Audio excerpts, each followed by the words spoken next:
আমরা ক্লে দিয়ে 3D ওয়াল decor বানাতে চাই, কিন্তু আমরা বানাতে পারি না কারণ মোল্ডেড ক্লের প্রাইস অনেক বেশি। তাহলে কি হয়, ক্লে যদি আমরা বাসায় নিজেরা বানিয়ে নিতে পারি।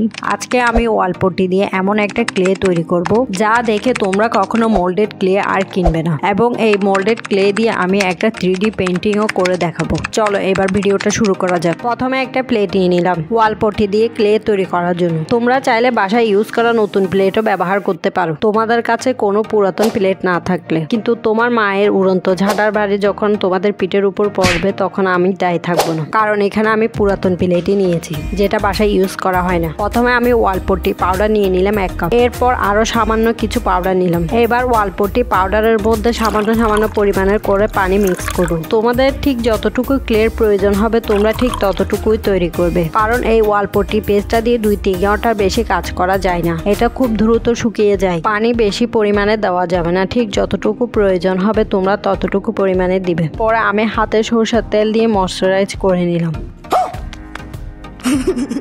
আমার ময়শ্চারাইজিং ক্রিম শেষ হয়ে গেছে, তাই এখানে ময়শ্চারাইজিং ক্রিমের পরিবর্তে আমি হাতে সরষের তেল ব্যবহার করছি। তোমরাও চাইলে আমার মতো সরষের তেল নিতে পারো। আগে যখন ক্রিম ছিল না তখন মানুষ সরষের তেলই বেশিরভাগ ব্যবহার করতো। এখানে আমি ফেভিকল অ্যাসিড নিয়েছি 1 চামচের মতো। এবার আটার সাথে ওয়াল পট্টি পেস্টটা ভালোভাবে মিক্স করে নিব। তোমাদের কাছে যদি আটার পরিমাণটা বেশি থাকে তাহলে তোমরা পানির চেয়ে আটার বেশি মিক্স করার চেষ্টা করিও। পানি বেশি মিক্স করাতে একটা রিস্ক থেকেই যায় ক্লেটা ফেটে যাওয়ার। আটা বেশি ইউজ করলে কোনো প্রকারের ফাটল হয় না। এবার হাতের সাহায্যে ক্লেটা মিক্স করে নিব। আমরা ততক্ষণ মিক্স করব যতক্ষণ ক্লেতে কোনো প্রকার দলা পেকে না থাকবে। আমার ক্লের ডোটা একটু নরম হওয়ার কারণে এখানে আমি আরো সামান্য কিছু পরিমাণের ওয়াল পট্টি পাউডার মিক্স করে নিলাম। তোমাদের ডো যদি বেশি পরিমাণে শক্ত হয়ে যায় তাহলে তোমরা সামান্য পরিমাণে পানি মিক্স করে নিতে পারো, আর ডোটা যদি নরম হয়ে যায় তাহলে সামান্য পরিমাণে ওয়াল পট্টি পাউডার মিক্স করে নিতে পারো। এবার ক্লেটাকে ভাঁজ করে দেখতে হবে এটার মধ্যে কোনো প্রকারের ফাটল আসতেছে কিনা।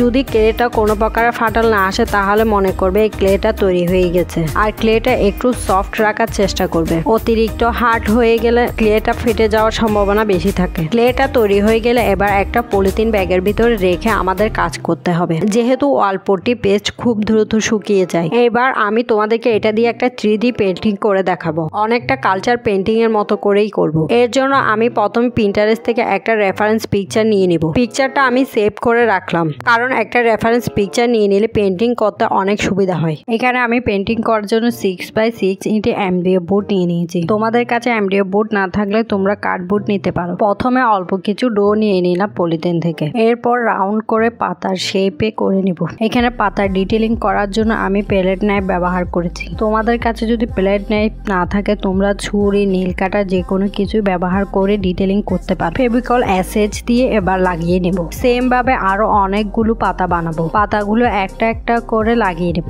এই ওয়াল পট্টি পেস্টটা মোল্ডেড ক্লের মতো করেই কাজ করছে। তোমরা নিশ্চয়ই ভিডিওতে দেখে বুঝতে পারতেছো।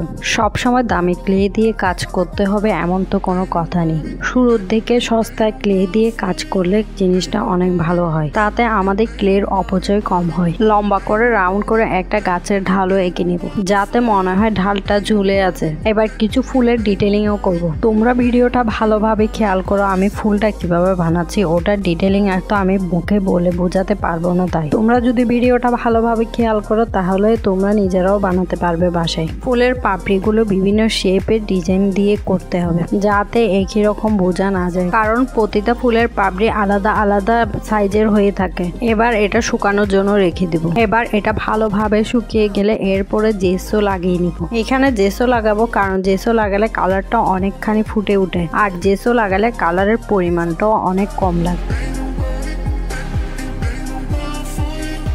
এবার আমরা কালার করব। এখানে আমি কালার করার জন্য ডার্ক গ্রিন এবং ইয়েলো কালারটা নিয়েছি। প্রথমে আমি পাতার কালারটা করে নিব। প্রথমে আমি পাতায় ডার্ক গ্রিন কালারটা লাগাচ্ছি, এরপর আর সামান্য করে ইয়েলো কালারটাও মিক্স করে লাগিয়ে নিচ্ছি। তোমরা একটা কালার শুকানোর পরে অন্য আরেকটা কালারের কাজ করবে, তা না হলে আমার মতো একটা কালার অন্য আরেকটা কালারের সাথে মিক্স হয়ে যাবে।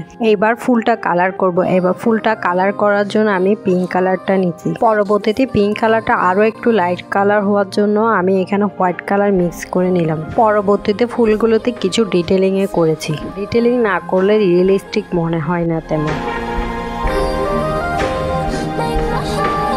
ব্যাকগ্রাউন্ডটা আমি অফ হোয়াইট কালারটা করেছি। তোমাদের কাছে যদি অন্য কালার ভালো লাগে তাহলে তোমরা অন্য কালার দিয়ে করে নিতে পারো। গাছের ঢালের মধ্যে ব্রাউন কালার করব, যেহেতু গাছের ঢাল সবসময় ব্রাউন কালারই হয়ে থাকে বেশিরভাগ সময়। ফুলের মাঝখানে ইয়েলো কালারটা দিব, কারণ ফুলের বেশিরভাগ সময় ভিতরের কালারটা ইয়েলো কালারের হয়ে থাকে। এবার কালারগুলো ভালোভাবে শুকিয়ে গেলে এখানে বার্নিশ করে নিতে হবে। বার্নিশের ভিডিও ক্লিপটা আমার কাছে হারিয়ে গিয়েছে, তাই আমি এটা এখানে অ্যাড করতে পারিনি। এখন এটার তোমরা ফাইনাল লুকটা দেখো। তোমাদের কাছে এটার ফাইনাল লুক কেমন হয়েছে অবশ্যই কমেন্ট করে জানাবে। আর তোমাদের যদি আজকে আমার ভিডিওটা বেশি ভালো লেগে থাকে তাহলে লাইক, কমেন্ট ও শেয়ার করতে ভুলবে না। আর অবশ্যই সাবস্ক্রাইব করে রাখবে।